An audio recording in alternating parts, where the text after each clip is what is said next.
Om Swastiastu. Assalamualaikum warahmatullahi wabarakatuh. Salam dan namo buddhaya.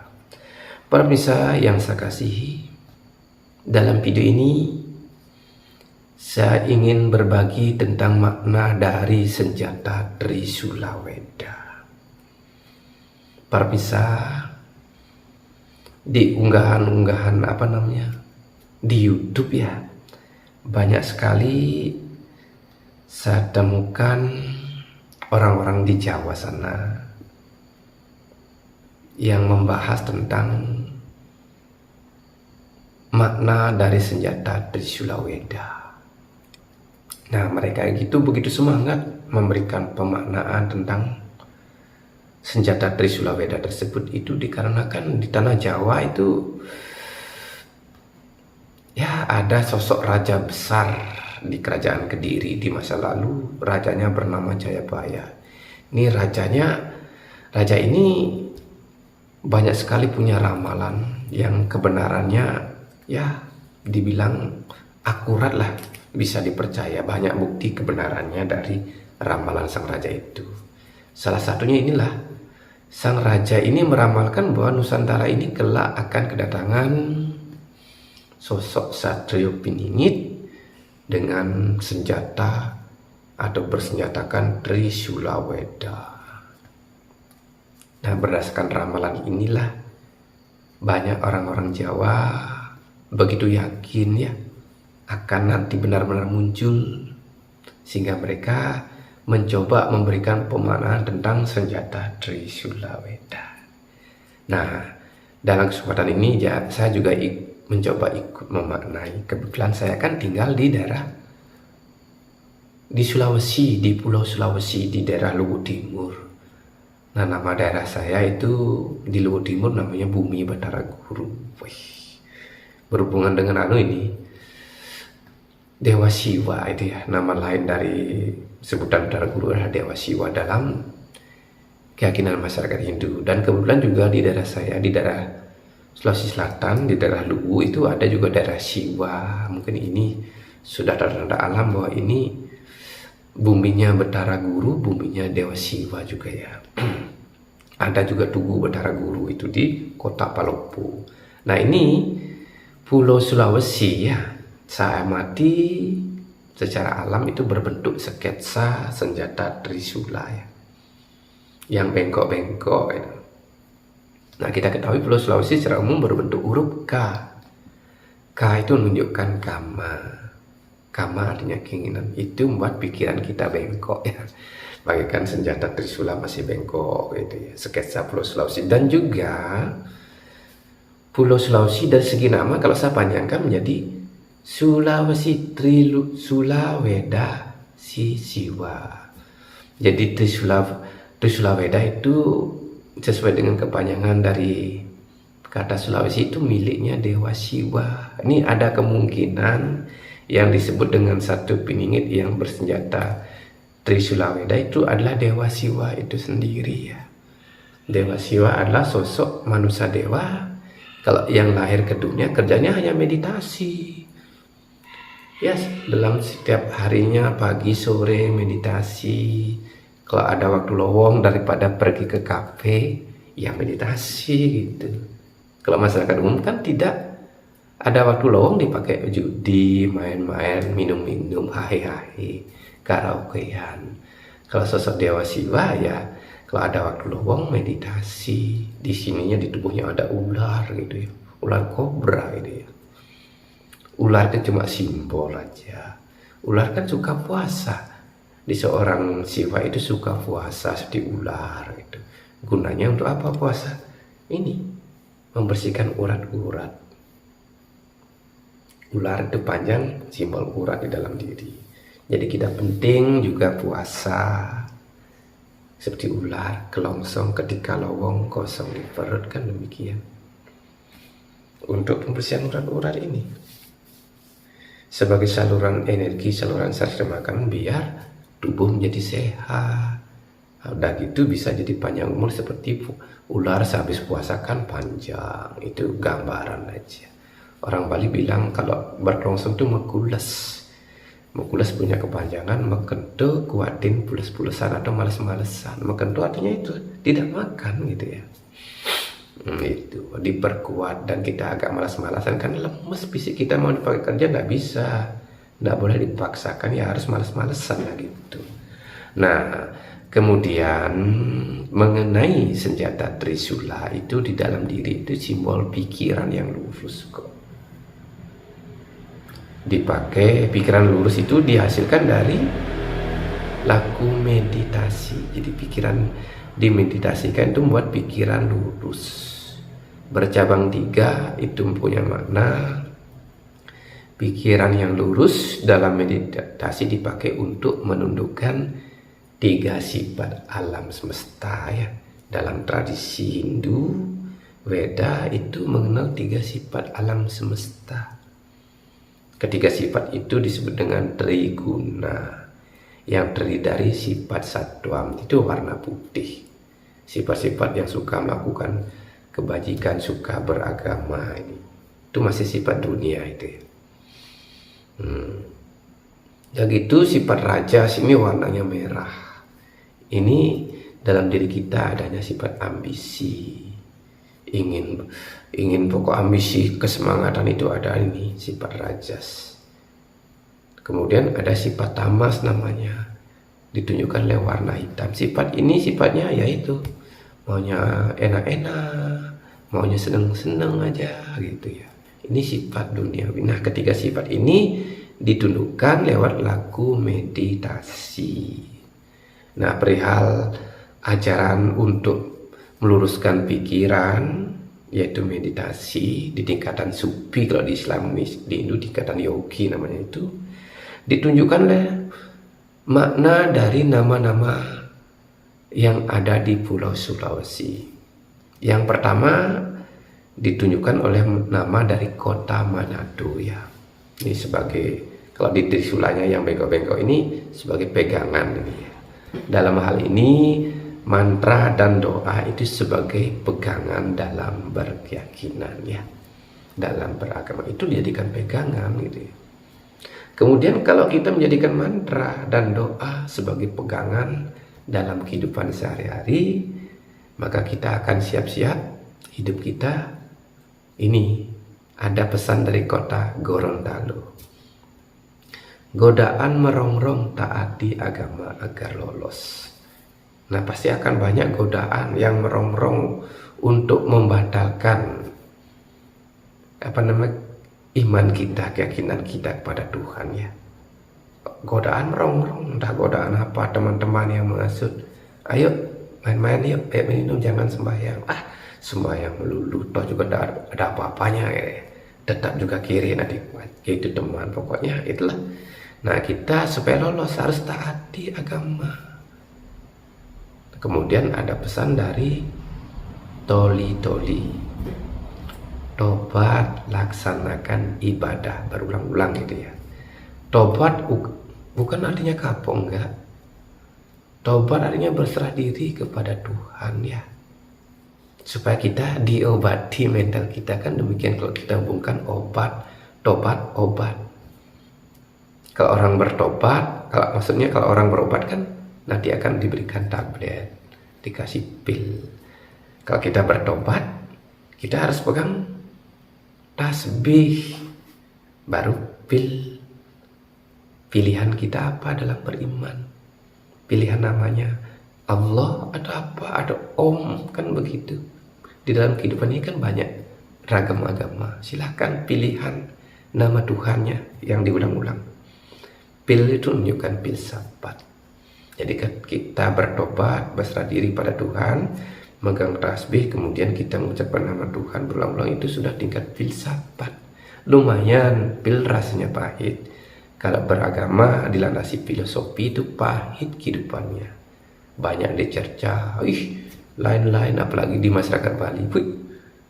Kok berubah sekarang? Nggak ikuti tradisi. Kalau masyarakat Bali kan kebanyakan dengan tradisi adatnya upacara. Itu upacara itu simbol. Itu bukan tidak pakai filsafat itu, maka dia bisa enak-enakan gitu ya. Kalau kita tingkat filsafat, sama seperti kita berobat. dokternya memberikan pandangan ini tidak boleh, tidak dimakan, itu tidak boleh. Nah demikian juga kita bertobat, berserah diri kepada Tuhan, berlandaskan filsafat. Ada pantangan untuk tidak boleh dimakan. Kalau di Islam dipantangkan tidak makan daging babi, haram, termasuk minum minuman keras. Nah kita juga demikian dalam bertobat di tingkatan yogi, tingkatan sufi lebih tinggi lagi larangannya, tidak makan daging.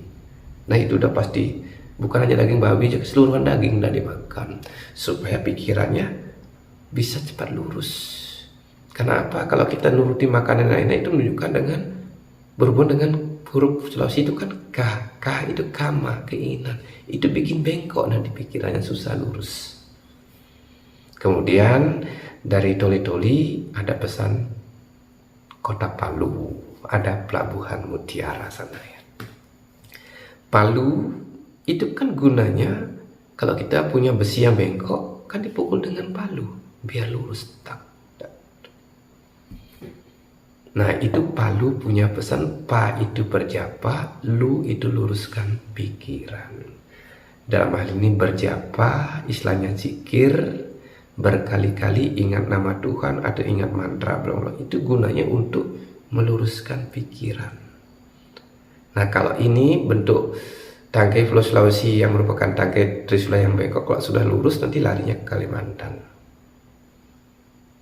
Kalimantan pulaunya bentuk kucing. Kucing punya pesan, kuncinya ingat Tuhan. Satu tangan kiri dari kucing itu pegang tangkainya Sulawesi, satunya megang Palu. Kalau diilustrasikan kayak gitu, tak. Nah sesudah itu, kalau pikiran kita sudah lurus, kita bisa menembus mutiara abadi dalam diri kita. Atma atau roh di dalam diri kita itu bagaikan mutiara di dalam kerang. Nah ini kalau pulau mutiara ini berbentuk kerang mutiara ada di Pulau Halmahera, itu bentuknya kerang mutiara terbuka. Di sana dibilang pulau berbentuk huruf K tapi kecil gitu. Itu bentuk kerang mutiara terbuka. Itu gambaran dari hati kita terbuka yang menemukan roh atau atma laksana mutiara. Ini pikirannya harus lurus ini. Diluruskan dengan itulah, dengan cara berjapa untuk luruskan pikiran. Nah kemudian saya loncat ke Poso nih, Danau Poso yang ada airnya. Poso menunjukkan polos soleh. Jadi kalau pikiran kita sudah lulus, menemukan roh, menemukan sang yang atmu, kita dapat pancaran sinarnya, membuat pikiran kita jadi terang, membuat kita jadi pribadi yang polos dan bersikap soleh, kan begitu kalau menurut Islam. Jadi orang soleh namanya. Orang perempuannya soleh. Kalau dalam bahasa Bali soleh artinya aneh. Maka kehidupan kita di masyarakat umum jadinya aneh, kok lain dia satu orangnya gitu. Jadi orang soleh itu soleh dalam istilah Bali aneh gitu. Ganjil gitu ya. Ganjil memang tidak genap, tidak ada pasangannya, kan begitu. Begitu. Kemudian saya loncatkan ke pesan alam Mamuju. Meditasi atma mujur. Jadi kita bermeditasi pada atma, pada roh dengan cara meluruskan pikiran ya. Itu membuat kehidupan kita jadi mujur akhirnya, walaupun awalnya hancur lebur, pada akhirnya jadi mujur. Kalau masyarakat umum bilang Mamuju itu punya kepanjangan maju mundur jurang, memang alamnya begitu tinggi. Nah ini jalan meditasi juga jalan tinggi. Bahkan kita berada di puncak gunung. Mau maju jurang, mau mundur juga jurang. Ya lebih baik diam aja meditasi, bengong gitu. Tidak mengambil tindakan apa-apa. Meditasi aja kerjain. Mau maju juga jurang akan runtuh. Mundur juga runtuh. Lebih baik diam aja, meditasi kan demikian. Meditasi aja dikerjain dah sambil kerja. Jadi wong tani dah gitu, habis itu meditasi, tidak mau maju jadi apa-apa, mundur dari spiritual juga enggak gitu ya. Kemudian saya sampaikan pesan alam ujung pandang. Ini cara meditasinya, ujung hidung dipandang, kan begitu. Ini untuk menundukkan sifat tamas namanya. Kemudian Pantai Losari, pandang dengan santai agar pikiran lolos menemukan intisari hidup kita yang merupakan samudra kasih di dalam hati kita. Kemudian ada selayar, selalu yakini roh, yakini Atman yang ada dalam diri yang merupakan benteng diri kita.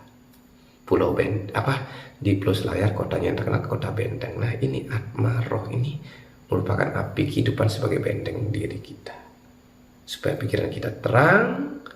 Dan juga karena merupakan api, kalau ada kuman-kuman yang masuk dalam diri ini akan dibakar kalau kita yakin dia menyala besar. Kemudian kalau sifat tamas tidak ditundukkan, kita akan jadi orang makasar, marah, kaku, kasar. Berhasil menundukkan sifat tamas, kita jadi orang bulu kumba, budi luhurku suma bangsa. Nah, ini permainan kata-kata aja. Kemudian dari meditasi memandang ujung hidung, punya perhatian diarahkan ke sini, di alis. Ini ada pesan kota Kendari. Kendalikan pikiran, jangan dibiarkan lari-lari. Ini berguna untuk menundukkan sifat rajas, sifat ambisi ya di dalam pikiran kita. Di alis dibiarkan, kalau lari-lari lari lagi. Kok perhatiannya saja diperhatikan aja, seperti kita memandang titik gitu. Kita perhatiannya ke sini aja. Sambil berjapa, bersikir, tetap itu jangan dilepaskan. Nah, kalau tidak ditundukkan ini sifat rajas, membuat kita jadi orang tenggara gitu ya. Bertengkar suka bikin gara-gara gitu jadinya. Bener kita. Kalau sifat rajas, sifat ambisi tidak dikendalikan, sungguh kita suka bertengkar, bikin gara-gara di masyarakat. Nah, saya pernah dulu bikin gara-gara gitu, bertengkar. Itu akibat saya punya sifat rajas belum terkendali gitu. Kemudian perhatian setelah disela alis, perlahan-lahan perhatiannya diarahkan di lokasi ulu hati. Ini untuk menundukkan sifat satwam. Nah, ini ada pesan dari kota Luwu Bangka, ini cabang ketiganya ini, kan gitu ya. Bentuk jangkar nih. Jadi meditasi yang mengarah perhatian di 3 titik ujung hidung, setelah alis dan ini itu bagaikan jangkar perahu kapal dak gitu.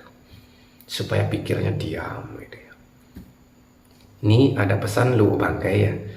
Luhur budi wajib untuk kendalikan rasa bangga di hati gitu. Nah, itu pesan alam saya temukan kayak demikian. Jadi kalau kita bermeditasi, kan gini dalam hidup ceritanya, kita kadang-kadang melakukan banyak kebaikan, tapi cepatlah kita merasa berbangga diri. Nah, sifat kebanggaan macam ini juga bagian dari sifat duniawi.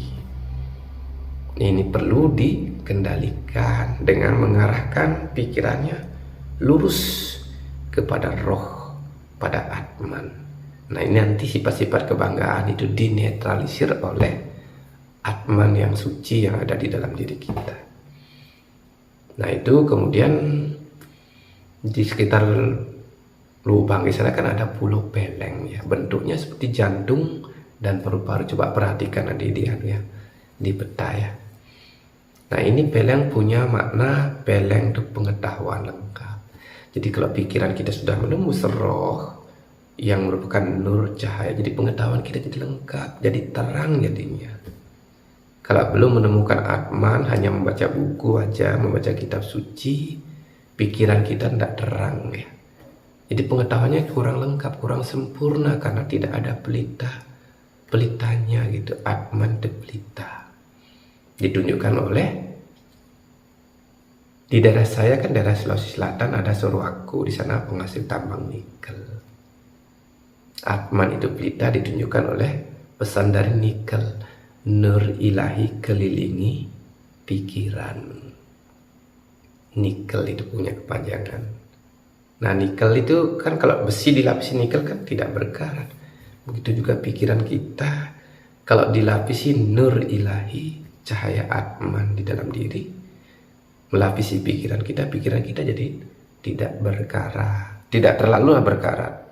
Walaupun berkarat lama itu.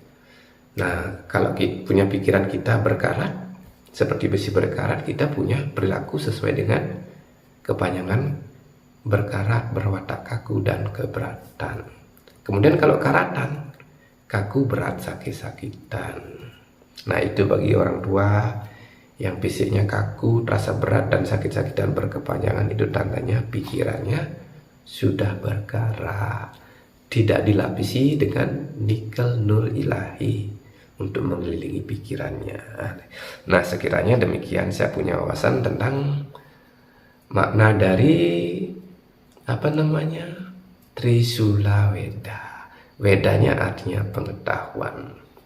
Dalam arti ini, jika kita mampu meluruskan pikiran dan menundukkan 3 sifat alam, kita akan memiliki Weda, memiliki pengetahuan langsung dari roh, dari Atman, dari jati diri, yang orang Jawa bilang mungkin sastra jendro namanya itu. Kalau orang Bali bilang sastra tanpa tulis gitu ya. Nah itu, ini kerjaannya orang yang meditasi, yang menemukan. Siwa artinya kemurnian, siwa artinya kebajikan, siwa artinya keberuntungan. Jadi dalam hal ini, kebajikan, kebaikan yang sejati itu datang memancar dari pikiran yang sudah lurus, yang bisa menembus. Jadi jalan meditasi itu jalan kebajikan sebenarnya. Dewa Siwa wujud yang gambar demikian itu cuma ilustrasi aja ya. Semuanya kita semua kalau rajin meditasi dengan pengertian yang benar, menjadi manusia perwujudan Siwa, perwujudan budi murni, kan begitu. Siwa kebajikan, siwa keberuntungan, kan begitu aja. Itu ilustrasi gambaran sosok dewa, itu gambaran. Nah itu pemanaannya. Kemudian kalau dewa Siwa kan di kepalanya keluar air. Wah, itu juga simbolisasi. Airnya cair, encer, cerdas ya. Jadi kalau kita meditasi, pikiran kita jadi cerdas, pengetahuan keluar dari diri kita sendiri, dari Sang Yang Atma mengalir keluar gitu. Itu ilustrasi semua ada di dalam diri kita. Jadi apa yang ada di Bono Agung ada di Bono Alit. Apa yang ada di alam besar ini ada juga di alam kecil dalam diri manusia. Nah, sekiranya demikian pemaparan saya tentang senjata Trisula Weda ya. Nah, itu kurang dan lebihnya saya mohon maaf, karena saya sebagai manusia biasa tentu tidak luput dari kekurangan, tak luput juga dari istilah pepatah, tak ada gading yang tak retak, kan begitu. Tak ada manusia di dunia yang sempurna, pasti ada salahnya. Karena itu saya sebagai manusia biasa, saya mohon maaf yang sebesar-besarnya, dan saya akhiri dengan ucapan Paramasanti, Om Santi Santi Santi Om.